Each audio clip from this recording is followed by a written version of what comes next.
Un jour, ils se sont rencontrés. Ils sont tombés amoureux et ils ont décidé de se marier. Les premières années passées ensemble sont les meilleures. Caresses, tendresse, ivresse sont au rendez-vous. Mais de jour en jour, semaine après semaine, mois après mois, rien ne va plus. Tristesse, incompréhension, disputes se sont installées dans le foyer. Muriel ne se sent plus à l'aise dans cette relation. Pourtant, elle a tout donné et tout mis en œuvre pour la réussite de son couple. Femme ambitieuse, elle a les rêves à plein la tête, mais dans ce foyer, elle ne parvient pas à se réaliser. Alors que faire? Que faire quand le mariage devient toxique? La réponse tout de suite avec mon invitée Muriel Atipo.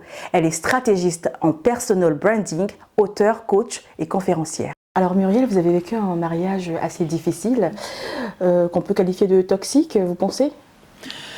Oui, on peut qualifier de toxique, même si bien sûr au départ c'était loin d'être, voilà, comment dire, personne ne se marie, c'était pas mon cas pour finir en se séparant, parce que ça a été le cas. Oui, il a été toxique dans le sens où il y a eu un mal-être qui s'est installé dans cette relation, et puis ça a perduré. Et donc du coup, ça a pas pu, on n'a pas pu pérenniser cette relation et ça finit sur une séparation et un divorce, malheureusement. Oui, toxique. Ouais. Alors, comment on peut concrètement définir un mariage toxique? Oui, donc un mariage toxique ou une relation toxique, c'est une relation dans laquelle il y a un dysfonctionnement. Donc en fait, l'idéal d'une relation, d'un mariage, c'est deux personnes qui viennent ensemble, qui s'apprécient, qui s'aiment, qui vivent longtemps ensemble, qui ont une certaine complicité. Voilà. Donc c'est souvent quelque chose de positif. Mais dans un mariage toxique, c'est où il y a beaucoup plus de négatifs que de positifs. Donc c'est souvent lié aux des relations qui peuvent être soit conflictuelles, soit il peut avoir, que ce soit de la manipulation, il peut avoir de la dépendance affective. En fait, il y a différents facteurs qui peuvent rendre un mariage une relation toxique. Mais c'est souvent dans une relation dans laquelle on a perdu le sourire et la joie de vivre réellement. Du coup, comment on peut reconnaître qu'on est dans une relation ou un mariage toxique? Oui. Les Alors, signes. les signes, parce que des fois, il y a des signes et des fois, on ne les voit pas trop. Donc, on s'en rend compte des fois un peu après ou un peu tard. Mais les signes, c'est que, comme je dis, on a ce sentiment de ne pas être soit à sa place ou de ne pas exister, de ne pas avoir en fait de la valeur aux yeux de l'autre. Donc, en fait, et ce sentiment d'être... se sentir dévalorisé. Vous voyez, il y a plusieurs signes. Ça peut être un signe peut être aussi par exemple la dépression, le manque d'estime, parce que ça peut nous affecter jusqu'à ce que juste au plus profond de nous en fait. Donc les signes peuvent être l'abus verbal, ça peut être l'abus physique, parce que ça c'est clairement des signes d'une relation toxique. Mais des fois c'est un peu plus subtil. Donc ça peut être de la manipulation, ça peut être un manque affectif ou un manque d'amour en fait. Vous voyez, moi, c'était plus mon cas. Voilà, le manque d'amour. Parce que, je sais pas, parce que je pense qu'on est tous en quête d'amour et surtout dans un mariage, on veut se sentir aimé, on veut aimer. Et donc, des fois, quand on a l'impression qu'en fait, on donne, mais on reçoit rien en retour, ou que la relation va que dans un sens, vous voyez, parce qu'il y a des fois, on peut vraiment donner de soi, parce que la relation, c'est un don de soi. Mais quand on se rend compte qu'en fait, qu'on est en train de donner, presque à s'oublier, et là, je pense que ça devient quelque chose de toxique, en fait. Et vous, dans votre cas, qu'est-ce que vous avez vécu concrètement? Alors, en fait, oui, non, aucun souci. Concrètement, en fait, j'étais dans une relation où... en fait, il y avait un désert affectif. Donc, c'est plus un désert affectif où, en tant que femme, j'avais besoin d'être aimée par mon conjoint. Et aussi bien que mon devoir aussi en tant qu'épouse, c'est bien sûr d'aimer mon époux, mon mari. Et du coup, j'étais dans une relation où je ne me sentais pas, du coup, aimée, appréciée à ma juste valeur. Dans le sens où il n'y avait pas vraiment de fluidité, de cohésion, donc il y avait manque de communication clairement, il y avait sentiment de rejet justement, donc clairement en tant que femme, j'avais besoin que mon époux puisse du coup me montrer de l'affection, mais il y a eu du coup ce manque d'affection qui s'est installé et qui a fait que ça a créé une distance en fait. Donc c'est ce sentiment en fait de ne pas avoir de la valeur aux yeux de l'autre en fait, et d'avoir vraiment ce sentiment d'être oublié complètement, en fait, dans ce sens-là. Donc moi, c'est plus ça que j'ai vécu, c'est plus au niveau, comme je dis, affectif, émotionnel, donc ça a plus eu de l'impact dans l'ordre émotionnel, il n'y a pas eu de problème physique ou quoi que ce soit, parce que dans les couples, de toute façon, il y a toujours des hauts et des bas, d'accord ? Mais quand ça s'installe et ça s'instaure sur le long terme, ben, ça devient vraiment toxique, en fait. Surtout quand on ne sent pas que l'autre cherche à améliorer la situation et que quand on essaie d'améliorer, que de l'autre côté, il n'y a pas la volonté en fait de faire que ça soit constructif et que ça s'améliore. Voyez. Et c'est ce genre de relation qui finalement commence à se détériorer en fait au fur et à mesure. En fait, il n'y a plus de communication entre vous. Hein, c'est ça. Plus de communication et puis du coup un manque affectif qui s'instaure et puis il y a d'autres choses aussi qui s'en suivent. Donc en général, c'est ça. Enfin moi, c'est comme ça que je l'ai vécu du coup. D'accord. Et quel impact cette situation a eu dans votre relation ou dans votre vie? Oui, dans ma vie, bon, c'est vrai qu'à l'époque, je me suis mariée, du haut de mes 24 ans, donc j'étais jeune, j'avais cet idéal, voilà. En fait, j'avais en fait, pour moi, le mariage, c'était important, donc pour moi, je valorisais l'idée du mariage, les principes même du mariage. L'impact, ça a plus été au niveau de... J'avais du mal justement à voir que je pouvais connaître... Enfin, j'étais en quête de quelque chose de plus idéal, mais j'avais du mal à me projeter sur l'avenir, en fait. J'avais l'impression que, du coup, j'allais continuer à vivre cette relation qui était pourtant dysfonctionnelle, en espérant que ça s'améliore, en faisant tout pour que ça s'améliore, en cherchant des solutions. Parce que quand on se marie, on espère le mieux, quoi. On n'espère jamais le pire. Mais quand on vit toujours dans un cercle vicieux et que c'est toujours les mêmes schémas qui se répètent, à un moment donné, on perd un peu l'espoir, en fait, de sortir de ce schéma toxique. Bon, dans mon cas, j'ai quand même eu une certaine résilience, mais à certains moments, j'ai eu des moments où je me sentais... j'ai frôlé la dépression, j'avais quand même de temps en temps, ça m'arrivait d'avoir des pensées suicidaires dans ce sens-là, mais grâce à Dieu, je ne suis pas tombée au plus bas, parce que des fois, ça peut arriver que on peut se laisser...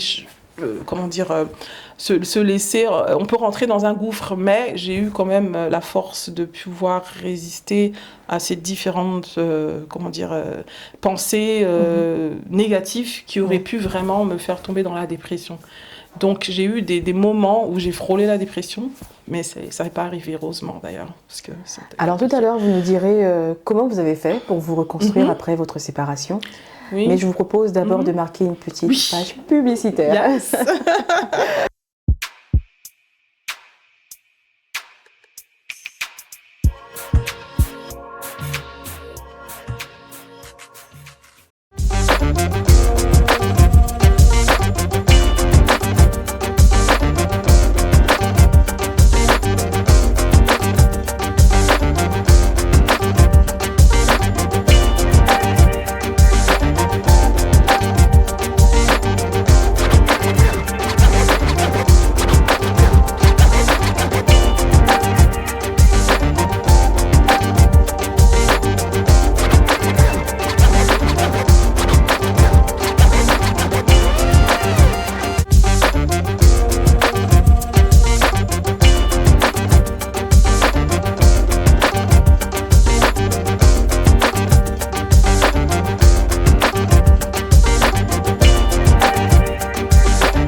Alors Muriel, dans la communauté afro, on dit souvent que la femme n'a de la valeur que dans un mariage. Alors vous en pensez quoi? Wow, que dans un mariage. Voilà. Alors moi, ce que j'en pense, c'est que la femme est une femme à part entière. Avant d'être épouse, elle est femme, elle est l'enfant de quelqu'un. Donc elle a de la valeur en dehors du mariage, parce que quand on vient dans le mariage, on vient apporter de la valeur dans la vie de quelqu'un, et c'est mutuel en fait. Donc moi je suis pas, je défends pas cette idée, ce principe-là. Elle n'a pas que la valeur que dans le mariage, parce que le mariage, c'est pas une fin en soi. Il y a des femmes qui croient que c'est une fin en soi. Mais quand on croit que c'est une fin en soi, le jour où c'est compliqué, le jour où on se sépare, si on se sépare, le jour où le mari n'est plus là, parce qu'il y a des femmes qui se retrouvent veuves comme ça et elles ne savent pas par où commencer. Donc on ne peut pas se définir par le mariage. Le mariage est un moyen pour s'accomplir, s'épanouir dans la vie. Il y a des femmes qui ne se marient pas, elles font le choix de ne pas se marier. Il y a des hommes qui restent aussi célibataires. Est-ce que ça doit être un dysfonctionnement? Non, il faut s'assumer tel qu'on est. Et puis il y a des gens qui n'ont pas l'ambition de se marier. Donc moi, je crois que dans la communauté africaine, c'est pas que africaine, parce qu'il y a d'autres cultures aussi qui pensent être la même chose. Je pense qu'il faut comprendre que chacun est différent et qu'on doit être ouvert aux ambitions de chacun, parce qu'il y a des gens qui vont se marier pour se marier et après ils regrettent, parce qu'ils n'ont pas fait un choix réfléchi et qu'ils se rendent compte qu'ils ont marié la mauvaise personne. Et il y a des gens qui se perdent même dans le mariage. Il y a des femmes qui se sont suicidées dans le mariage. Il y a des hommes aussi qui se sont perdus dans leur mariage. Des femmes qui les ont manipulés, les hommes qui ont manipulé des femmes dans le mariage. Vous voyez? Donc le mariage peut être une fin en soi pour ceux qui... Il y a des gens qui s'enterrent dans le mariage aussi.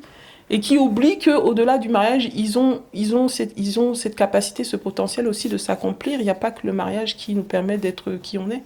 Donc, je ne pense pas qu'on doit se définir, voilà, parce que je suis mariée, je suis quelqu'un. C'est pas grave. Je suis quelqu'un et je me marie.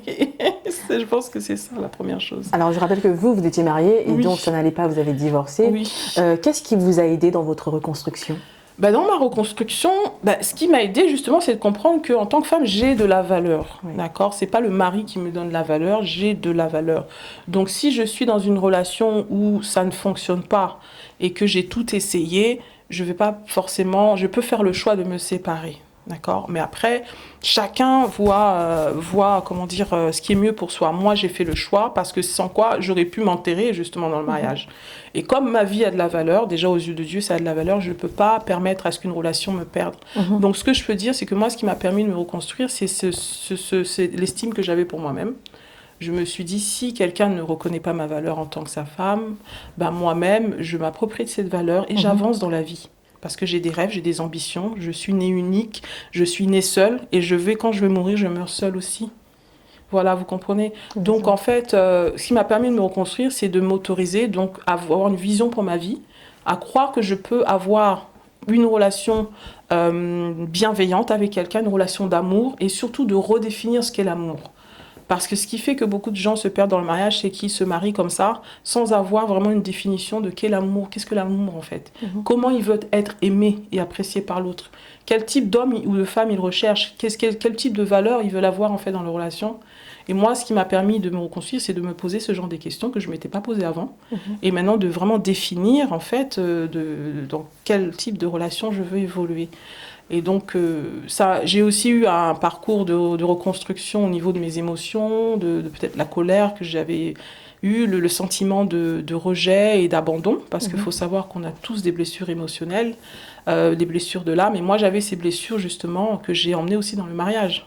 Donc, j'avais aussi ma part, en fait, de responsabilité dans le dysfonctionnement du mariage. Donc, c'est jamais toujours le problème de l'autre, c'est soi aussi. Et donc, j'ai pu maintenant commencer à me reconstruire en faisant l'état de mon âme et voir qu'est-ce qui devait être guéri pour pouvoir évoluer. Et je peux dire qu'au jour d'aujourd'hui, je suis une femme épanouie dans mon mariage. Je me suis remariée et reconstruite et vraiment plus épanouie.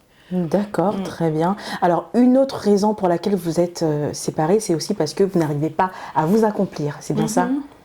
Oui, c'est une des raisons. Vous aviez des rêves, peut-être, un objectif à atteindre, mais vous n'arrivez pas à l'atteindre parce que vous étiez dans une mauvaise relation.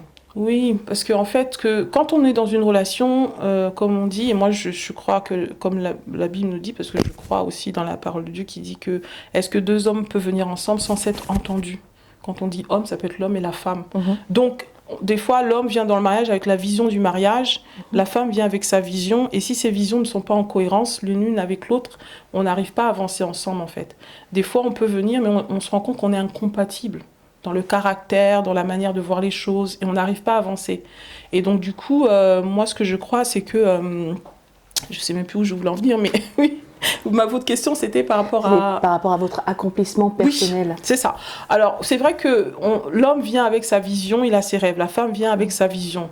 C'est vrai la femme doit aussi, bien sûr, se soumettre à la vision de l'homme, parce que ça, c'est aussi important.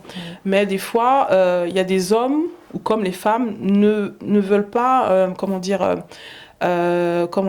accepter l'autre telle qu'elle est, en fait, avec sa personnalité, sa manière d'être, avec ses ambitions. Et là, ça devient compliqué. Parce que, en tant que personne, moi, personnellement, je suis une femme qui a de l'ambition et qui a envie de se réaliser. Au travers du mariage, oui, mais pas que. Et donc, du coup, pour moi, j'avais du mal, justement, à me projeter dans l'avenir, dans ce couple, dans ce mariage, parce que je n'arrivais pas à être moi-même dans ce mariage, vous voyez. Je ne me sentais pas acceptée, valorisée. Je ne me sentais pas forcément encouragée à déployer, en fait, ce que j'avais en moi. Donc, c'est dans ce sens-là où j'ai pensé à mon avenir et je me suis dit, en fait, je crois que j'ai fait le mauvais choix, en fait. Et que, voilà, je ne dois pas persévérer dans cette relation, tout simplement, pour pouvoir m'accomplir. Alors, aujourd'hui, vous êtes coach et vous aidez les femmes à réaliser leur destinée. Oui. Quelles sont vos méthodes ? Oui. En fait, c'est tout simplement le principe qu'on a tous quelque chose d'extraordinaire en nous, qu'on n'est pas né par hasard. On est né sur cette terre parce que Dieu l'a voulu. Et même si on a subi des choses un peu compliquées dans la vie, comme une séparation, comme une relation toxique, ça peut être autre chose aussi dans l'enfance, qu'il y a de l'espoir, en fait, d'accord ? Et que les choses qui auraient pu emmener de la honte sur notre vie, comme moi, par exemple, passer par un divorce, toutes ces choses-là, il a fallu justement me rendre compte que, ça a été un échec pour moi, mais cet échec m'a appris beaucoup de choses.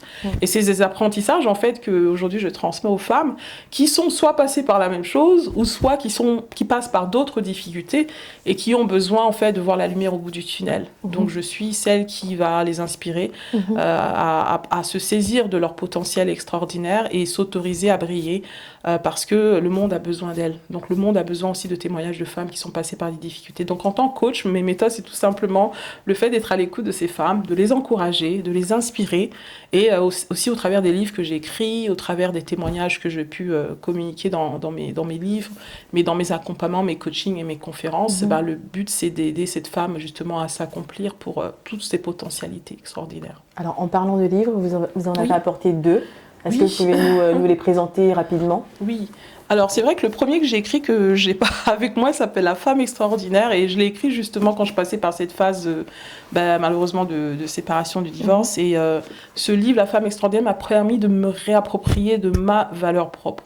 Parce que je me suis dit, soit je me définis par ce par quoi je passe, le divorce et tout, soit je vais me définir par le sentiment d'être cette femme qui a besoin justement d'éclore et de briller. Et donc La femme extraordinaire, c'est le premier livre que j'ai écrit, qui parle à toutes les femmes qui ont besoin justement de reconstruction et de se réapproprier de leurs valeurs propres.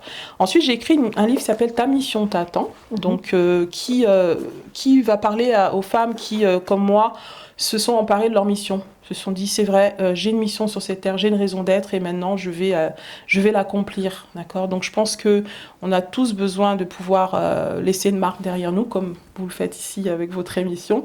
Et moi, j'ai décidé de m'emparer de ma mission et de pouvoir équiper des femmes à le faire aussi. Donc toutes celles qui ont besoin de trouver leur raison d'être, qui ne se sentent peut-être pas à leur place, que ce soit dans leur relation, que ce soit au travail, que ce soit, peu importe, dans les différents rôles respectifs dans lesquels elles sont, elles ont besoin de se recentrer, se réaligner sur leurs rêves et leur mission de vie, elles vont pouvoir le faire grâce à ce livre. Donc voilà pourquoi je l'ai écrit. D'accord. Et puis, voilà, j'ai du coup le wow factor, comment révéler sa réelle valeur ajoutée grâce au personal branding. Alors moi, dans mon rôle de coach, savoir à 17 ans, j'avais l'ambition justement d'entreprendre. Et c'est ce que j'ai pas pu faire. J'ai quand même initié dans la relation dans laquelle j'étais, mais j'arrivais pas en fait à aller au-delà parce que j'étais pas bien alignée dans ma relation. Et c'est ce qui a fait que je me suis dit, il faut vraiment que je rentre dans ma mission. Et j'aide les femmes au jour d'aujourd'hui qui veulent aussi entreprendre, qui veulent être créatrices de projets, écrire des livres. Donc j'accompagne les femmes à écrire leur histoire, à s'approprier leur histoire, à être conférencière, à être coach. Donc Voilà, en fait. Et donc, dans ce livre, je donne les clés qui permettent à une femme de commencer justement à créer un projet aligné avec leurs valeurs et avec leur mission. Et rentrer dans l'entrepreneuriat avec un wow factor, parce que je crois qu'on a tous quelque chose d'unique à pouvoir transmettre au monde. Voilà. Effectivement. Et donc, vous êtes aussi conférencière. Vous organisez une conférence qui s'intitule La femme extraordinaire, Be More, Do More, qui se tiendra le 9 mars 2024 à l'espace Grand Paris à Créteil. Est-ce que vous pouvez nous en parler ? Oui, alors du coup, cette conférence, donc c'est une conférence qui est née du coup de mon premier livre, La femme extraordinaire. J'avais envie justement de pouvoir parler au cœur des femmes. Et du coup, c'est la 4e édition, donc, et elle aura lieu le 9 mars. Donc c'est une conférence qui réunit des femmes extraordinaires d'ici et d'ailleurs, qu'elles soient de France, qu'elles soient de Belgique, d'Allemagne. Certaines veulent venir du Congo aussi, donc je vous appelle toutes. De la Guadeloupe, d'où je suis originaire, donc il y aura des femmes qui viendront de part et d'autre. Et c'est une rencontre qui va permettre aux femmes d'être inspirées. C'est le mois de la femme. Et donc je voudrais que durant ce mois de la femme, on puisse en tant que femme justement se donner de la valeur, on puisse s'encourager, on puisse s'épauler, évoluer ensemble, surtout les femmes qui ont l'ambition d'entreprendre. Donc il y aura des oratrices qui seront là, des oratrices qui sont des femmes entrepreneurs aussi, qui ont surmonté certains défis, qui vont parler de leurs défis, parler de leurs réussites, donner des clés aux femmes qui veulent s'accomplir et entreprendre. Et donc il y aura aussi des artistes, il y aura aussi des exposants, des femmes qui vont exposer leurs talents et leur entreprise et leur marque. Et pour la première fois, donc j'ai décidé de mettre des femmes en lumière au travers d'un trophée qui s'appelle le prix Trophée de la femme extraordinaire, première édition, qui va récompenser donc cette femme selon leurs contributions respectives, passant par l'entrepreneuriat social, le leadership, les écrivaines inspirantes. Et pour moi, en fait, c'est vraiment un honneur de pouvoir justement mettre en lumière le potentiel féminin le 9 mars prochain à Créteil. Très bien, c'est noté. Donc rendez-vous le 9 mars 2024 à l'espace Grand Paris à Créteil. Voilà, c'est la fin de cet entretien, Muriel, déjà. Est-ce que vous souhaitez adresser un dernier message ? Oui, en tout cas, merci de m'avoir invitée. Et c'est un honneur pour moi de parler donc au cœur d'une femme qui me regarde. Et je voudrais te dire que tu es une femme extraordinaire. Et quels que soient les défis par lesquels tu passes, il y a la lumière au bout du tunnel. Et justement, cette lumière, elle est en toi. Et je voudrais vraiment t'inviter à t'autoriser à briller parce que le monde a besoin de ta brillance. Donc voilà, et rendez-vous le 9 mars. Voilà, c'est la fin de Résilience. On se retrouve au prochain numéro. Sapi's greatest production.